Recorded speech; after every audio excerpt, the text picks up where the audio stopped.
அனைவருக்கும் வணக்கம். இன்னைக்கு இந்த நியூஸ் பேப்பர்ல என்னென்ன இம்பார்ட்டன்ட் நியூஸஸ் இருக்கு அப்படின்னு சொல்லி பார்ப்போம்.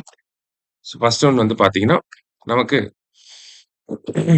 எடிட்டோரியல் பேஜ்ல என்ன குடுத்திருக்காங்கன்னா, நேத்து நம்ப பார்த்திருந்த மாதிரி தலித் கன்வெர்ட்ஸ் டூ கிறிஸ்டியானிட்டி பத்தி இங்க பேசியிருக்காங்க. சரியா? அந்த கான்டெக்ஸ்ட் அத அப்படியே குடுத்திருக்காங்க.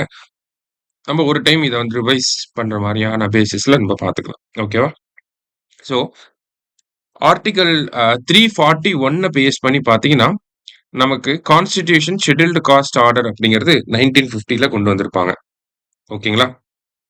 ஸோ, அதன் அடிப்படையில பார்க்கிறப்ப, ஹிந்துஸ் அப்படிங்கிறவங்க, அதுக்குள்ள ஹிந்துஸ்குள்ள இருக்கிறவங்க எஸ்சி அப்படிங்கிற கேட்டகரிக்குள்ள வருவாங்க. அடுத்தது சீக்கியர்கள் மற்றும் பௌத்த மதத்தைச் சேர்ந்தவங்க. அவங்களாமும் ஹிந்து ஐ மீன் எஸ்சி அப்படிங்கிற கேட்டகரிக்குள்ள வர்றாங்க அப்படிங்கிறது தான் இந்த அ ஒரு கான்ஸ்டிடியூஷனல் ஆர்டர். ஓகேவா? அதாவது நமக்கு என்ன சொல்றாங்க அப்படின்னா, ஆ ஹிந்து மதத்திலிருந்து சீக்கிய மதத்துக்கு மாறுனாவோ, இல்ல ஹிந்து மதத்திலிருந்து பௌத்த மதத்துக்கு மாறுனாவோ, நம்ம என்ன பண்ணிக்கலாம், அந்த எஸ்சி அப்படிங்கிற ஸ்டேட்டஸ வந்து மெயின்டெயின் பண்ணிக்கலாம். இதே ஹிந்து மதத்திலிருந்து கிறிஸ்டியானிட்டிக்கோ, ஹிந்து மதத்திலிருந்து இஸ்லாமுக்கோ மாறணும் அப்படின்னா, அந்த ஒரு விஷயம் வந்து நமக்கு இருக்காது. அந்த எஸ்சி அப்படிங்கிற ஸ்டேட்டஸ் அப்படிங்கிறது நமக்கு இல்லாம போயிரும். சரிங்களா? இந்த மாதிரி இருக்கப்ப, நெறைய மக்கள் வந்து என்ன பண்ணியிருக்காங்கன்னா, எஸ்சி கேட்டகரில இருக்கவங்க, நமக்கு கிறிஸ்டியானிட்டிக்கும், இஸ்லாமுக்கும் வந்து மதம் மாறியிருக்காங்க. அந்த மாரி மதம் மாறி இருந்தாலுமே, அவங்க என்ன கேட்கறாங்க அப்படின்னா, எஸ்சி ஸ்டேட்டஸ் வேணும் அப்படிங்கிறத கேட்கறாங்க. இது வந்து ஒரு ஒரு ஒரு ஒரு ஒரு கான்ஃப்ளிக்ட்டான ஒரு விஷயமா இருக்கு. ஓகேவா? ஸோ சுப்ரீம் கோர்ட்டும் என்ன பண்ணியிருக்காங்க அப்படின்னா, ஆல்ரெடி எக்ஸிஸ்டிங்கா இருக்கக்கூடிய புரோவிஷன்ஸ பேஸ் பண்ணி பார்க்கிறப்ப, கிறிஸ்டியானிட்டிக்கு, இஸ்லாமுக்கு போனவங்களுக்கு எஸ்சி ஸ்டேட்டஸ் வழங்கப்பட மாட்டாது அப்படிங்கிறது தான் எக்ஸிஸ்டிங் ஒப்பீனியனா இருக்கு. பிகாஸ் அவங்களுக்கு ஆர்டிகிள் 15 சப் கிளாஸ் 4க்கு கீழ பார்த்தீங்கன்னா, social and educationally backward class அப்படிங்கிற அந்த கேட்டகரிக்குள்ள அவங்களுக்கு பெனிஃபிட்ஸ்ல ரிசர்வேஷன் பெனிஃபிட்ஸ் எல்லாமே வரதுக்கு வாய்ப்புகள் இருக்கு. அவங்க எஸ்சி ஸ்டேட்டஸ் கேட்கணுங்கிற அந்த அந்த ஒரு நீடு கிடையாது அப்படிங்கிறத ஒரு குரூப் ஆஃப் பீப்பிள் வந்து சொல்றாங்க. இன்னொரு குரூப் ஆஃப் பீப்பிள் என்ன சொல்றாங்க?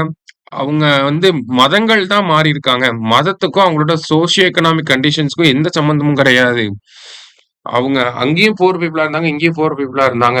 அப்படிங்கிற மாதிரி வந்து அவங்க சைட்ல இருந்து ஒரு தரப்புல இருந்து சொல்றாங்க. இந்த மாரி 2 கான்ஃப்ளிக்டிங் ஒப்பீனியன்ஸ் வந்து இருக்கு. சுப்ரீம் கோர்ட் இப்ப இருக்கக்கூடிய பிரசன்ட் ஸ்டேட்டஸ பேஸ் பண்ணி இந்த ஜட்ஜ்மென்ட் வந்து குடுத்திருக்காங்க. ஓகேவா? சோ, இத ஃபர்தரா ஸ்டடி பண்றதுக்காக தான் கவர்ன்மெண்ட் வந்து 2022ல கேஜி பாலகிருஷ்ணன் கமிட்டி அப்படிங்கிறத போட்டிருப்பாங்க.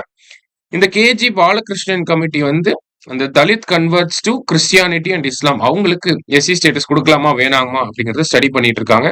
அதோட ரெக்கமெண்டேஷன்ஸ் சென்ட்ரல் கவர்ன்மென்ட்டோட பொலிட்டிக்கல் வில் இதெல்லாம் பேஸ் பண்ணி தான் நம்ம இந்த ஒரு இஷ்யூக்கு ஃபைனல் சொல்யூஷன் அப்படிங்கிறத குடுக்க முடியும். சரியா? அடுத்தது வந்து பாத்தீங்கன்னா, G7 மீட்டிங்க பத்தி குடுத்திருக்காங்க. G7 மீட்ட பத்தி ஆல்ரெடி குரூப் 4 லெவல்ல எல்லாம் கேட்டிருக்காங்க. 49த் G7 மீட் எங்க நடந்துச்சுன்னு ஒரு வருஷத்துக்கு முன்னாடி கேட்டிருந்தாங்க. இந்த வருஷம் G7 மீட் எங்க நடக்கப் போகுது அப்படின்னா, நம்மளுடைய பிரான்ஸ்ல வந்து நடக்கப் போகுது. சரியா? ஸோ பிரான்ஸ்ல நடக்கப் போகுது அப்படிங்கிறத இப்போதைக்கு நம்ம தெரிஞ்சு வச்சுக்கணும். அதுல இந்தியா வந்து பார்ட்டிசிபேட் பண்ண போறாங்க. இந்தியா G7ல ஒரு உறுப்பு நாடா அப்படின்னு சொல்லி மெம்பர் கண்ட்ரியா அப்படின்னு கேட்டா கிடையாது. India is not a member. G7 கண்ட்ரீஸ ஈஸியா ஞாபகம் வச்சுக்கலாம். எப்படின்னா, ஜூஸ் வித் ஜிஎஃப் அப்படிங்கிறது தான் ஷார்ட்கட். ஓகேவா? Juice with GF. J for Japan, U for USA, JUI, I for Italy, C for Canada, E for England, அடுத்தது juice with GF, G for Germany, F for France. இவங்க தான் வந்து G7 countries. ஓகேவா? இந்த வருஷம் எங்க நடக்க போகுதுன்னா, பிரான்ஸ்ல நடக்க போகுது அப்படிங்கிறத தெரிஞ்சுக்கோங்க. இன்னைக்கு முக்கியமான செய்திகள பார்த்திருக்கோம். நன்றி.